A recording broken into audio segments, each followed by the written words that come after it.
মানুষ হন তারা এই বিষয়গুলো মেনে চলার চেষ্টা করেন। নাম্বার 1, তারা শোনেন বেশি, বলেন কম, অযথা বকবক করেন না। লোকে যেটা বলে সেটা শোনার চেষ্টা করেন, বা তার সামনে যে কথাটা বলা হচ্ছে সেটা শোনেন, তারপর শেষে নিজের যুক্তি উপস্থাপন করার চেষ্টা করেন, কিংবা নিজের যেটা মনে হয়েছে সেটা বলেন।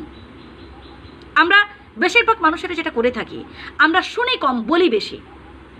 অপরে যেটা বলছে তাকে থামিয়ে দিয়ে বলি, এই তুমি থামো, আমি বলি, আমার বলা শেষ হোক তারপরে বলবে। কিন্তু এ কাজটা করা কখনোই ঠিক নয়।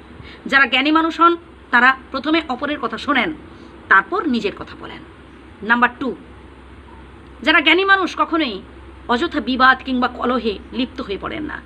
যেখানে গণ্ডগোল দেখেন কিংবা যেখানে অশান্তি দেখেন সেখান থেকে সরে আসেন। পারলে তারা ওই গণ্ডগোল কিংবা অশান্তি যাতে করে দূর হয়, কি অশান্তি যাতে করে কমানো যায়, এ চেষ্টা করেন।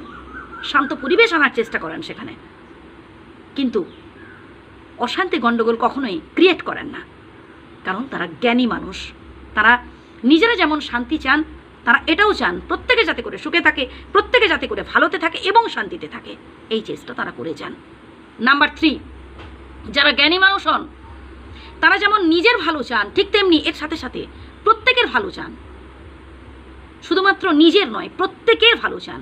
যারা জ্ঞানী মানুষ হন তারা সদা সর্বদা সবার ভালো চান, সবার মঙ্গল হয় এমন কাজ তারা করে যান। এর পরের পয়েন্টে আসবো। যারা জ্ঞানী মানুষ হন তারা সদা সর্বদা সৎ পথে থাকার চেষ্টা করেন। হ্যাঁ, সৎ পথে থাকতে গেলে অনেক বাধা বিপত্তি থাকে।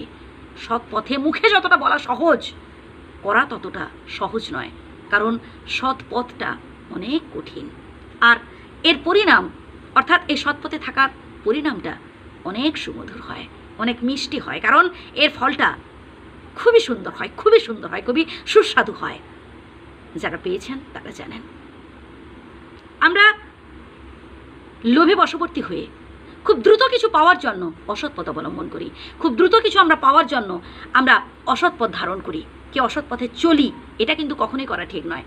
আমাদের সদা সর্বদা উচিত জ্ঞানী মানুষদের মতো আমাদের সৎ পথে চলার। জ্ঞানী মানুষরা যে পথে চলেন আমাদের সদা সর্বদা উচিত ওই পথে চলা। এর পরের পয়েন্টে আসবো, এটা ভীষণ ভীষণ গুরুত্বপূর্ণ। যারা জ্ঞানী মানুষ হন তারা ঈশ্বরের কাছে, আল্লাহর কাছে, ভগবানের কাছে সবার মঙ্গল কামনা করেন, সবার যাতে করে ভালো হয়, সবাই যাতে করে ভালোতে থাকে, এই চেষ্টা তারা করে যান। তারা যে কাজ করেন তাতে ভুল খুব কম থাকে, কারণ তারা বারবার দেখেন যে যে কাজটা করছি সেটা ভুল নয় তো, এটা বিচার করেই কিন্তু করেন।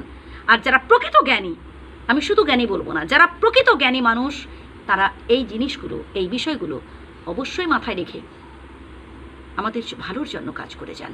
ভালো থাকবেন। প্রত্যেক জ্ঞানী মানুষকে আমার প্রণাম থাকলো, ধন্যবাদ। থাকবেন, ভালো থাকবেন সবাই।